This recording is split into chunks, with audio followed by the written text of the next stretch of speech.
से गुरुवर बने रहे हम पथिक आजीवन। मैं निवेदन करूंगा श्रीमान ईश्वरचंद बवेजा जी से, वो आके कुछ ना कुछ बात अपनी रखें। यहाँ कुर्सी है, इस पर बैठ जाए। वो कहाँ गए शिव कुमार जी? ले आओ, बाबू जी को ले आओ।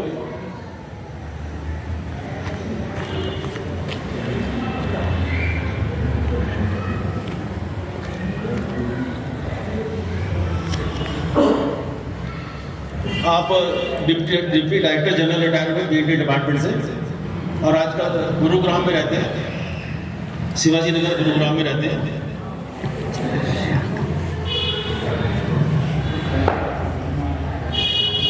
गुरु विष्णु गुरु महेश्वर गुरु साक्षात् परब्रह्म तस्मै श्री वसुदेव सुतं देवं कंसचाणूरमर्दनं देवकी परमानंदं कृष्णं वन्दे जगत्।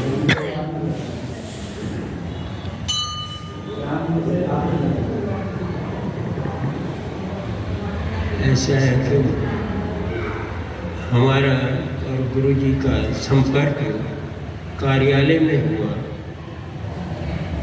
जब ये मौन से फारिग होकर के इनको प्रेरणा हुई, क्योंकि 5 साल से ज़्यादा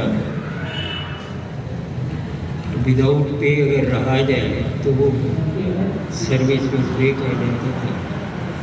तो ऐसी उनको प्रेरणा हुई कि एक दिन ही पहले शायद वो वहाँ ज्वाइन कर गए और उनकी सर्विस कंटिन्यू रही। तो वहाँ एक मेरे साथ मेरे सेक्शन में ही एक एस.एन. चटर्जी रहा करते थे, तो वो योग मार्ग के थे। तो और गुरुजी दूसरे सेक्शन में थे, तो उन्होंने मुझे बताया कि एक बहुत बड़े भक्त जो है वो तपस्या करके अभी ज्वाइन किया है, मैं उनसे आपको मिलवाऊंगा। तो लंच के टाइम में वो दोनों बैठा करते थे, ऊंची स्थिति के थे दोनों। वो योग मार्ग के थे चटर्जी साहब, और गुरुजी भक्ति मार्ग के थे। आपस में बातें हुआ करती थी उनकी। तो एक बार मैंने भी रिक्वेस्ट की, मैंने कहा आप दोनों बैठते हैं तो कुछ हमें भी सुनने को मिल जाए, हमें भी इजाज़त दी जाए कि हम भी आपके साथ बैठ जाएंगे। तो उन्होंने कहा ठीक है। तो लंच में हम एक अलग कमरे में बैठ जाया करते थे, और वो आपस में बातें करते रहा करते थे और हम सुना करते थे, क्योंकि हमें इतना ज्ञान नहीं था। तो फिर एक किसी पुस्तक का आश्रय लिया और उसका पठन शुरू कर दिया गुरुजी ने। तो सुनाया करते थे और हम वही उस लंच में, आधे घंटे का लंच होता था, तो वही उसी में हम सुन लिया करते थे। तो ऐसे ही फिर हमारे भी मन में आया कि हम साथ साथ फिर इधर चांदनी चौक इकट्ठे ही जा रहे थे, तो उधर से बस आ रही थी। तो गुरुजी ने हमारा जो हाथ पकड़ा कि रुक जाओ, बस आ रही। तो हमने गुरु से इसे वही एक प्रार्थना के रूप में समझो। मैंने कहा गुरुजी अब हाथ पकड़ा है तो छोड़ना मत। तो उनके मन में ऐसा ही कुछ आ गया कि भाई इनका भी कुछ न कुछ उद्धार करना है। तो उन्होंने फिर हमें दीक्षा दी, और बालाजी के वहाँ पहले ले गए, वहाँ अर्जी लगाई। तो वहाँ से परमिशन शायद मिली होगी तभी, या फिर जैसे भी हुआ उन्होंने कृपा की, दीक्षा दी। उनकी जितना कुछ बन पड़ता था, क्योंकि दफ्तर में काम बहुत होता था, वहाँ से गुड़गांव से यहाँ आना, सफ़र में भी टाइम लग जाता था। और कुछ कभी कभी ऑफिस में भी बैठना पड़ता था। तो इस तरीके से जो कुछ भी हुआ, लेकिन गुरु जी की हम पर बड़ी कृपा रही। और ये जो संस्मरण सुनाए हैं, इनमें से थोड़ा थोड़ा हमें भी गुरु जी ने बताया था कि ऐसा ऐसा हुआ था। खैर, हमारा ज़्यादा, क्योंकि जायसवाल जी पोस्ट ऑफिस में काम करते थे तो बड़े सरल स्वभाव के थे, समर्पित शिष्य थे गुरु जी के, तो उनसे हमारी पटती थी। कोई भी बात हो तो हम उन्हीं से पूछ लेते थे। कोई भी समाधान लेना होता था, कोई जिज्ञासा होती थी तो उनसे निसंकोच हम पूछ लिया करते थे। तो और फिर कभी गुरु पूर्णिमा पर या किसी गुरु जी के यहाँ कोई फंक्शन होता या पाठ होता, वो अगर हमें आने की इजाज़त देते या बुलाते तो हम दोनों ही प्रोग्राम बना के इकट्ठे ही जाया करते थे।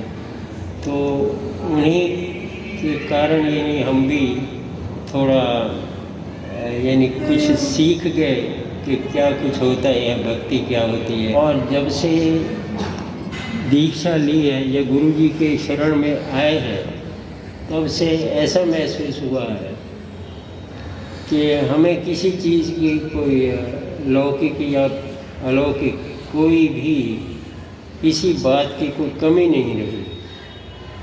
और घर में शांति, मन में शांति और बड़ा अच्छा संतुष्ट शांत जीवन बीतता रहा है। अब भी गुरु जी से उनकी कृपा बनी हुई है, चैतसिक संबंध हो जाता है, उनका वरदास हमेशा हम पर रहता ही है। बाकी तो अब जितना कुछ कहें, गुरु जी हमारे सरल थे, सरल स्वभाव न मन को पिलाई वाली बात जो है, और सदा परोपकार में लगे रहते थे। यहाँ तक कि उदार इतने थे कि एक दफ़ा उन्होंने बताया कि वो नहाने के लिए जा रहे थे या कुछ ऐसा, तौलिया बांध रखा था। एक भिखारी आए, कहने लगे भाई मुझे कोई वस्त्र दे दीजिए। उन्होंने नहाने के लिए जा रहे थे, जो तौलिया बांध रखा था वो दे दिया उनको। यानी इतना किसी को खाली नहीं लौटाते थे। और उनकी तपस्या का फल मेरा ख्याल है परिवार वालों को भी मिला है।